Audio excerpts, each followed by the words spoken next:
Hi అండి, లక్ష్మీ ఫుడ్స్కి స్వాగతం. ఈరోజు వంకాయ అల్లం పచ్చిమిర్చి కొబ్బరి కూర ఎలా చేయాలో చూపిస్తాను. దీనికి కావాల్సిన పదార్థాలు: పావు వంకాయ,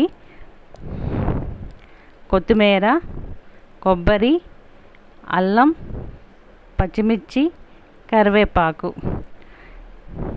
వంకాయలు కండ్రెక్కకుండా ఉండటం కోసం ఒక గిన్నెలో వాటర్ తీసుకొని అందులో పసుపు, ఉప్పు వేసుకొని ముక్కలను ఇలా కట్ చేసుకొని ఆ నీళ్ళల్లో వేసుకోవాలి. తర్వాత ఒక బాండీలో నూనె వేసుకొని అందులో ఎండుమిర్చి, పచ్చిశనగపప్పు, మినపప్పు, జీలకర్ర, ఆవాలు, కరివేపాకు వేసుకొని తరిగిన వంకాయ ముక్కలను వేసుకోవాలి.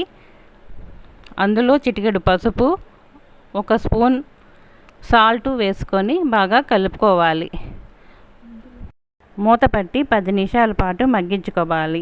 కూరలోకి మనం ఎందాక తీసుకున్న అల్లం పచ్చిమిర్చి అన్నీ పేస్ట్ చేసుకొని తర్వాత ఆ కూరలో వేసుకొని బాగా కలుపుకోవాలి. అంతేనండి. తర్వాత కొత్తిమీర వేసుకొని గార్నిష్ చేసుకోవాలి.